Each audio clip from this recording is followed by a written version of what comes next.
There is a kind of mistake you make slowly, in increments, one small shift at a time, until the distance has grown so wide that you can no longer remember actually crossing it. I told myself I was being a good friend. I told myself I was simply showing up for someone who needed me more than my husband needed the seat beside me at a wedding table. I told myself that Daniel understood. He always seemed to understand, and I had learned, over 4 years, to take his silence as agreement. But there is a difference between a man who accepts and a man who is deciding, and I did not know those were different things until I watched him stand up, fold his jacket over his arm, and carry his wedding program to the back of the room, quietly, without looking at me once. And I understood, in a way I had not understood anything in a very long time, that I had been moving him out of the way for so long that I had stopped noticing he was the one holding the chair. My name is Zoe Callahan Vance. I am 33 years old, and I work as an office manager at an architectural firm where I am the person who keeps everything from collapsing. I anticipate problems before they surface, track details other people drop, and manage 5 people's competing demands before most of them have finished their first cup of coffee. For a long time, I believed this competence was the same thing as loving someone well, that being the most prepared, most present, most endlessly capable person in any room was proof of devotion. I was wrong about that, but I did not understand how wrong until after it was too late to change anything. On a Sunday morning in late autumn, I sat at our kitchen table and sorted my cousin Cassie's wedding programs into stacks by table number while they were still warm from the copy shop. Daniel, my husband of 4 years, sat across from me with a book he had been planning to finish for the past 2 Sundays. He poured 2 mugs of coffee without asking and set mine on my side of the table, which he had done every Sunday morning since before we were married. His jacket was draped over the back of my chair. I pulled the one beside it and sat down. He glanced at the program in my hand, our names printed cleanly inside, Daniel Vance and Zoe Vance, table 2, and asked, in a careful and unhurried way, whether I had given any real thought to what rearranging the seating would mean now that the programs had already been printed with those exact names on them. I said I was still thinking through the options. He went back to his book. At 10:22, Mara called and I took it in the kitchen because the signal was better there. The call lasted 38 minutes. When I came back, Daniel's mug was clean on the drying rack and his book was back on the shelf at the same marked page it had been at for 2 Sundays running, which told me he had not been reading. He had been waiting, and when the wait had gone on long enough, he had quietly stopped. He came back into the room a few minutes later and said without sharpness that their Sunday mornings were something he had been protecting, and that the jacket on the back of that chair was there for a reason he would prefer to keep having. He said 1 phone-free hour each week was a small thing to ask for, and that he was asking for it directly. I told him I would try. I meant it when I said it. His jacket was still on my chair when I fell asleep that night, and I still had not moved it. The wine bar on Halley Street was where Mara said all the things I needed to hear. She told me I was the only person in her life who actually showed up, that she could not have gotten through the past year without me, and that being my friend was the one thing she felt certain about. I kept every one of those sentences. I kept them the way you keep something that fills a space you had not looked at too closely. Mara's marriage to Marcus had been unraveling for 18 months, and I had been her primary anchor through most of it, taking calls during dinners, leaving gatherings early, rearranging my weekends around the timing of her worst stretches. Daniel never raised a specific objection to any of this. He came home when he said he would, maintained the routines we had built together, and did everything he had always done without ever making a visible accounting of it. He made 2 cups of coffee on Sunday mornings. He saved the chair beside him at every gathering by draping his jacket over its back before I arrived. He came home each day and showed up again the next, and because none of this ever changed, because it was all so consistent and so unremarked upon, I had slowly begun reading it as baseline behavior rather than intention. Mara said my name when she said what she felt. She named me explicitly and often. Daniel did not, and I had been treating that difference as evidence of depth, as though the louder and more frequently spoken thing was the more real thing, without understanding what I was doing. 8 months before Cassie's wedding, there was a dinner for Daniel's firm. I brought Mara without telling him in advance. I had told myself he wouldn't mind, that Mara needed to get out of her apartment, that the evening would be easier for me with someone I was comfortable talking to in a room full of his colleagues. I spent most of the dinner turned toward Mara, managing her social anxiety and the small recoveries that come from being in public when you have been mostly alone for months. Daniel sat on my other side and talked to the people around him. He drove home in silence afterward. I counted the silence as forgiveness. I told myself a man who says nothing is a man who is fine. I was wrong about what his silence was, but I would not understand that until much later. The week before the wedding, he came home on a Wednesday evening to find me still on the phone in the kitchen. The pasta from the specialty shop, the kind we had both said, 2 weekends earlier, that we should try before Cassie's event, was on the counter unopened. He held it up briefly when I ended the call, not as a reproach, just as a reminder of a plan that had been quietly forgotten. Then he asked me, in a specific and level tone, whether I had told Mara she could stay through the reception dinner before or after I had spoken to Cassie about adjusting the guest arrangement. He said the order mattered to him. Not whether it happened, the order. Whether he had been part of the conversation or simply notified once the decision was finished. I said Mara was dealing with something real and that the sequence of one dinner conversation was not the thing to focus on right now. He heard this fully, and then said, still without raising his voice, that his name was on a program at a table Cassie had chosen with some thought, and that how he appeared in front of his family and the people who had known them both for years was not something he could be neutral about. He said he was not asking to override anything, only to be part of the conversation before it was over. I told him that if he had ever had a friendship that required something real from him, he would understand why I could not put every decision through him first. I said this in the tone of someone explaining a straightforward thing to a person who is slightly behind. He looked at the pasta on the counter for a moment and went quiet. He tried again a few minutes later, offering to call Cassie with me, both of them together, handling any adjustment to the guest plan jointly, the way he was good at, and they both knew it. He said sorting it together was better than doing it alone and late. I said I did not need help managing my friendships. I picked up my bag and told him I would be back for dinner. I came back 3 hours later. His half of the meal he had made alone was on the stove, covered with a plate and still warm. He did not ask where I had been, and I did not explain. And we moved around each other in the kitchen with the particular efficiency of two people who have learned to take up less space than they used to. 3 days before the wedding, I told him about the seating while I was getting dressed, looking at my own reflection in the bathroom mirror. I said Mara would sit at table 2 for the reception and someone at that table would trade with her. He appeared in the doorway behind me and asked, in the quiet way he always asked difficult things, who I meant by someone.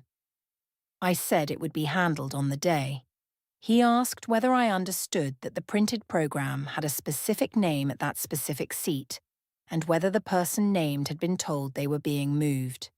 He said that a man being relocated from a chosen seat in front of his family and longtime friends was not a minor adjustment, that it said something to the people in the room about how he was regarded, and that was not something he could pretend not to notice. I said it was just dinner. I picked up my bag. The front door closed behind me, and he did not call after me. I had not told him whose seat I was giving away, and that had not been an accident. The ceremony at St. Agatha's Chapel was everything Cassie had wanted. Candlelit, formal, slightly too warm, the kind of warmth that settles in when 200 people gather close together, and a row of tall white candles burns from the start of the processional to the end. The programs were handed out at the door. I held mine through the whole ceremony without opening it. The coat check alcove at Harmon House was 12 feet wide and lit by a single pendant lamp. Hot wax cooling, that particular smell from the ceremony candles following us through the doors, and the wedding party filtering through on the way to the reception hall while guests pressed in behind. I found Daniel there, just inside the alcove, his program in his hand, and I took his arm gently and turned us slightly away from the nearest people. I told him that Mara was struggling. I said that sitting at the back of a full room among strangers while the people near the front were all someone else's family would be genuinely hard for her. I said if he would just swap seats, go to table 7, let Mara have his place at 2, then Mara could be near the front, near the people she knew, near me between courses. I told him he was good with strangers and would be fine anywhere. I told him it was just dinner. He looked at me for a moment that was not quite long. He asked, in a low and careful voice, whether the program in his hand meant what programs at wedding receptions usually meant, whether the placement at table 2 had been deliberate, whether someone had thought about where to put him. I said it was one dinner. He looked at the program in his hand for a moment longer. Then he took his jacket from the nearby chair back and put it over his arm. He picked up the program. He walked to table 7 at the ordinary pace of a man going somewhere he has already decided to go. He did not look at me as he went. Theo Brandt was already at table 2, 3 chairs from where Daniel had been placed. I had known Theo since before my marriage, a family friend who had known both of us long enough to know the specific texture of how we were together. He watched Daniel cross the full width of the reception hall. His expression did not change in any describable way, but he was a person who paid close attention. And the attention he was paying just then was the kind that records things. Priya, coming back from the bar with a drink in each hand, stopped and saw Daniel settling into the chair beside the back pillar. She looked at me for exactly 1 second. Then she kept walking. Mara sat down at table 2 and found the program there. Face up, Daniel's name on it, table 2, in the seat he was no longer occupying. She glanced at it for a fraction of a second and set it down without turning it over. It stayed there, his name facing up, through the entire dinner. At some point during dessert, I looked at it across the table, across Mara's arm which was resting near it, and then I looked away.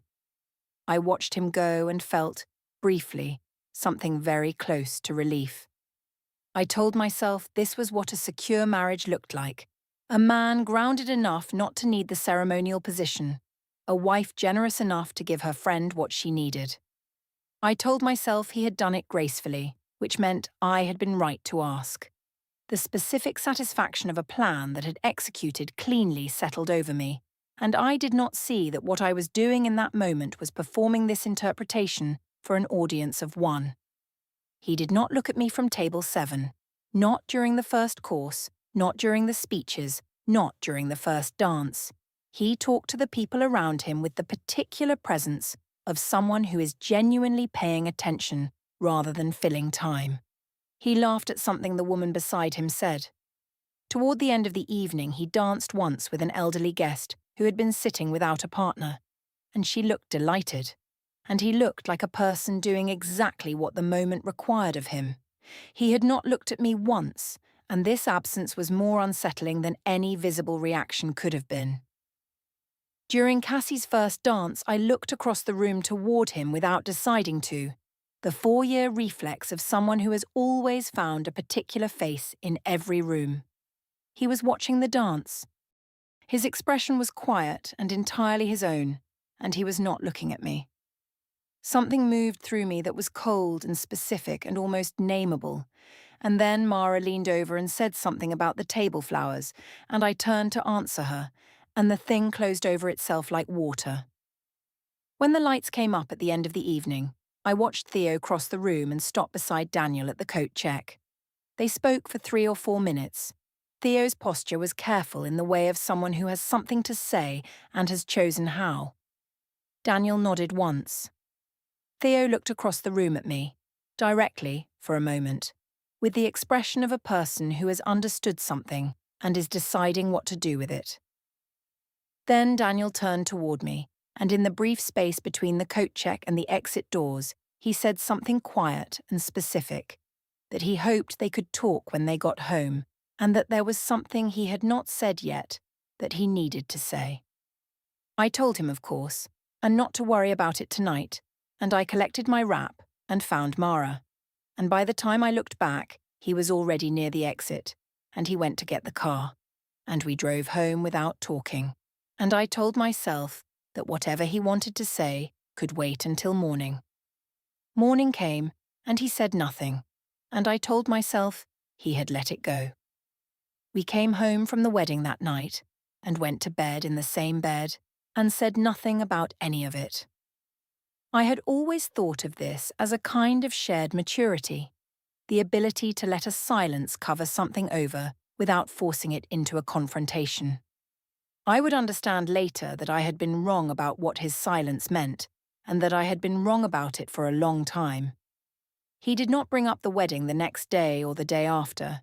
He was quiet in the specific way of a man who has stopped spending energy on surfaces.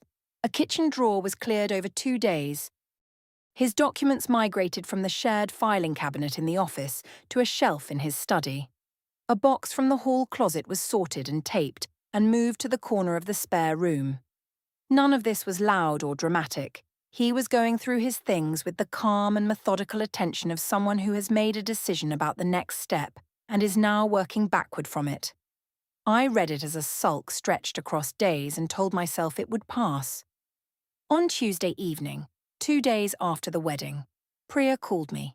She opened carefully, saying she was not trying to start anything, and then she told me she had been at the wedding, close enough to see the coat check alcove, close enough to watch Daniel walk to the back of the room. She said she was not judging me. She said she just wanted me to know that Daniel had mentioned the wedding to her weeks earlier, specifically that he had been looking forward to it, that there would be somewhere they would actually be together without divided attention, and that he had said this without any awareness of how it would sound, the way people mention things they are genuinely glad about. She said she thought I deserved to know that. I told her I appreciated the concern but that Daniel was fine, and we were fine, and that I would prefer she focus on her own household. I said it without malice. She said quietly that she hoped so, and she hung up. What made Priya complicated in this stretch was that she was not simply defending her brother. She was furious at him too, for every silence he had chosen over a conversation, for the months he had spent organizing his hurt privately instead of naming it, for the way he had let distance accumulate without once saying directly that it was happening. She believed he had been wronged at the wedding. She also believed he had contributed to what made the wedding possible by being emotionally inaccessible in ways he had never examined. She had called me because she thought I deserved to hear the truth. She had not called him to deliver the same assessment. That was her own failure, and some part of her voice on the phone suggested she knew it. 3 days after the wedding, Daniel came into the kitchen while I was making tea. He waited until I had finished, and when I turned around he asked me, in the tone of someone who has been sitting with a question long enough that asking it has become unavoidable, what I would have done if it had been the other way. He said, if he had asked me to give up my seat at an event where we were supposed to be near each other, not because of a crisis, just because someone else would benefit more. He asked what I would have done. I told him that was not the same situation. I was a bridesmaid. I was always working at Cassie's events. Mara needed someone near her and he had not needed the seat the way she did. I said Mara was my person. He nodded. He said he knew. He went to bed at 9. I stayed in the kitchen. For a moment, a real one, the kind I did not have often. I felt the shape of his question from the inside. I felt what it would have been like to be moved. Then I picked up my phone and called Mara to tell her about the conversation, and the act of telling shifted something. By the time I ended the call, I had turned his question into evidence that he lacked the emotional vocabulary to understand friendship, that he had taken a simple act of support and made it about his ego. I did this efficiently, and without noticing I was doing it. I had a great deal of practice converting the things he said into confirmation of what I had already decided to believe. The question had not been self-pity. It was the last honest thing he tried to ask me. The following afternoon, I booked a reservation at the restaurant where we had our first date. I texted him the details and added it to the shared calendar. I told myself this was a gesture, an acknowledgement, a turning toward. It was not a gesture. It was management, a way of making him feel chosen so that he would stop going quiet and stop moving things from place to place. I did not examine this motive directly. I booked the table without asking whether he was free and told myself I was showing up for the marriage. He cancelled the next day. He told me calmly that he had a work obligation he had forgotten about and apologized briefly. When he left the room, I opened the shared calendar, which I had had access to for 3 years. Thursday was blank. There was no entry, no obligation, nothing. I looked at the empty space for a long moment. I told myself he was punishing me, that he had looked at the reservation and decided the inconvenience was the point. I did not consider that he might have looked at it and concluded there was nothing left to repair over a shared plate at the place where they started. That week, I went to the shared filing cabinet for the insurance renewal card and found the folder marked Property, Joint Empty. The documents were on the shelf in his study, in a new folder with his handwriting on the tab. I stood in the study doorway for a long moment. Then I closed the door and went to put the kettle on, and I told myself it was just filing.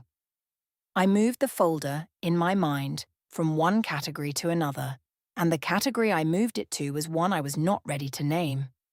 I needed control back. I would not have said it that way at the time.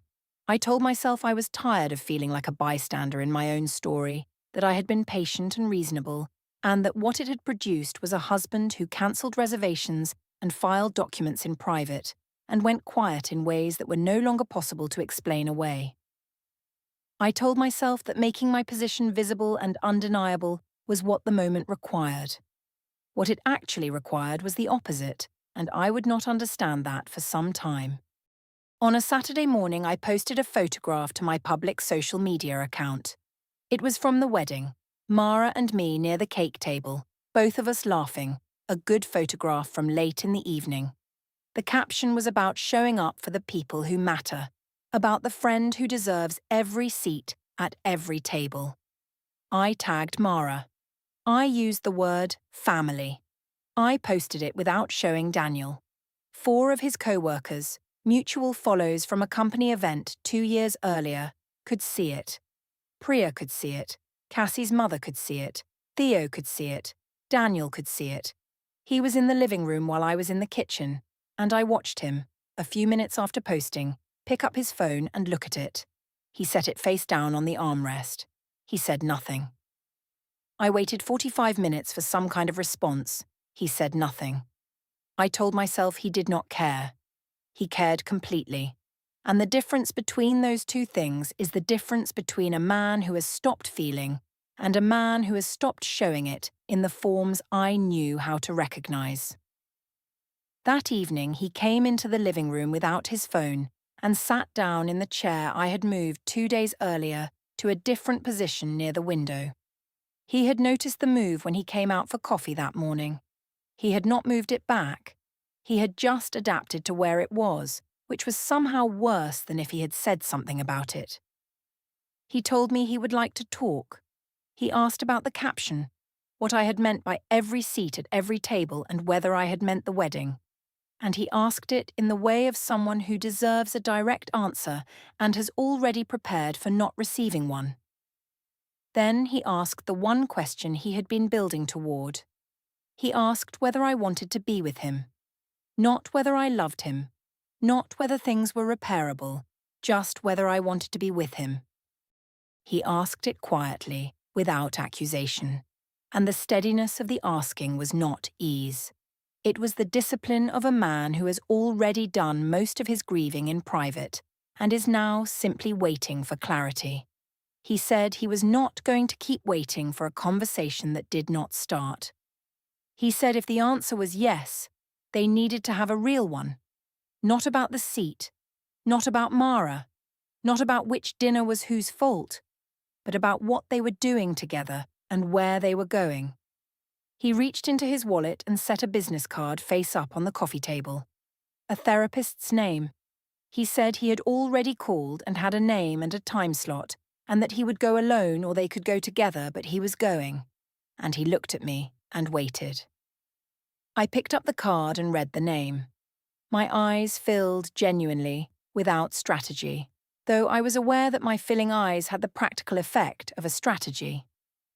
I told him that suggesting therapy after everything I had been carrying with Mara was exactly the response I would have expected from someone who had never had to actually show up for another person. I said I was not the problem. I said the problem, if he wanted to call it that, was that he had always been comfortable letting me carry everything and had only noticed the weight when some of it was going somewhere else. My voice cracked when I said this. The tears were real. The reason I was crying was not what I said it was. The reason I was crying was that somewhere below all of it I could feel the shape of something that could not be undone, and I could not look at it directly, so I looked at him instead, and I set the therapist's card face down on the table, and I told him I was going to check on Mara. I left. 2 hours later I came back. He was in the kitchen, his coffee gone cold. He looked up when I came in and told me, in the same tone he might use to confirm a rescheduled appointment, that he was going to handle things properly from here. He stood up, poured the cold coffee down the drain, washed the cup, and went to his study. The door closed without a sound, and that quiet closing was somehow the final version of everything he had been saying for months. On the walk to Mara's, I passed the restaurant where we had our first date, which I had walked past hundreds of times. Tonight I slowed without meaning to. Through the window I could see 2 people at a corner table, leaning toward each other over a shared plate, in the posture of people who are still glad to be in the same room as each other. I stood on the pavement for 3 seconds and felt something cold and specific move through me that I could not name. Then I kept walking. 4 days later, Theo called and asked if I would meet him for coffee. His tone was careful in the way of someone who has rehearsed the shape of what they want to say.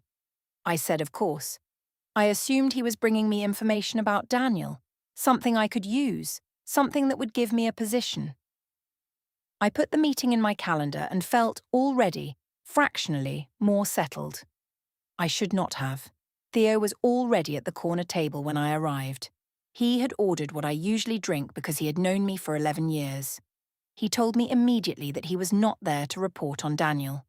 He said he was there because he had watched something at the wedding that he had been sitting with ever since, and because he thought I deserved to hear what it looked like from the outside. He told me he had been 3 chairs away in the alcove. He said he watched Daniel cross the full width of the reception hall carrying his jacket, and he needed me to understand something. That was not a thing Daniel did. He said he was not judging me. He said he believed I deserved to know. I had the words ready, the self-narrative organized and prepared. And then my phone buzzed, a calendar notification I had not added. It read that a mediation appointment was scheduled, my presence requested, beginning in 50 minutes. It was already 1:10 in the afternoon. The mediation office was in a low building 3 blocks from the courthouse. Beige walls, fluorescent light, recycled air. The woman at the front desk said my name before I gave it. The conference room had a whiteboard no one had written on and a table long enough for 5. Daniel was already there at the far end, looking tired in the way of someone who stopped sleeping some time ago and has simply adjusted to it. He did not look angry. He looked clear. A folder sat in front of the chair I was shown to. The cover sheet was a formal petition for dissolution of marriage. His attorney's firm was printed at the top. The first hearing was 42 days from today. Inside the folder I found 4 items.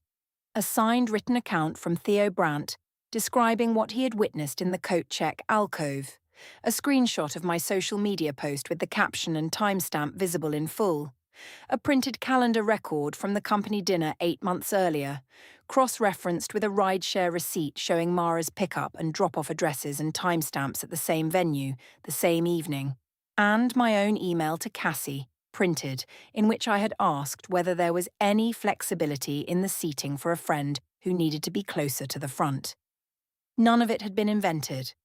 All of it was a record of things I had done, assembled by a man who, when he stopped trying to repair something, turned to documentation with the same quiet precision he had always applied to everything. I sat with the folder and did not speak.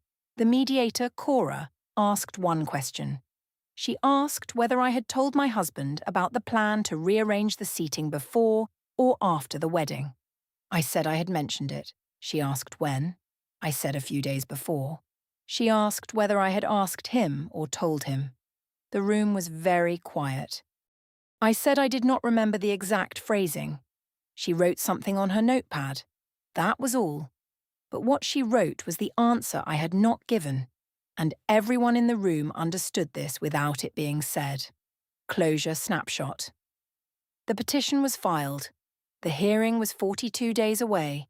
She packed 12 boxes and moved them to Mara's spare room, where they stayed sealed for 3 weeks. The joint account was frozen. Her personal checking held $840. Cassie called once briefly and was not warm. 3 couples they had seen regularly for 4 years stopped reaching out. 6 days after she moved in, Mara sat across the kitchen table and told her that Daniel had called 2 months before the wedding. Not to accuse, just to ask whether Zoe was happy. And that Mara had told him she thought Zoe needed to feel chosen in ways he didn't know how to give. She said she was sorry she hadn't told her sooner. She said she thought, looking back, that she had let herself need Zoe the way she did because it was easier than examining her own marriage. She said she didn't think she had ever been as helpless as Zoe had always been trying to save her from.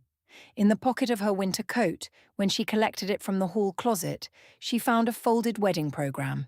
His name on it, Table 2. She didn't know when it had gotten there, or whether he had left it, or she had carried it without noticing. She folded it 1 fold smaller and put it back. He had always saved her the chair beside him, and she had been moving it for so long she had forgotten that was what he was doing.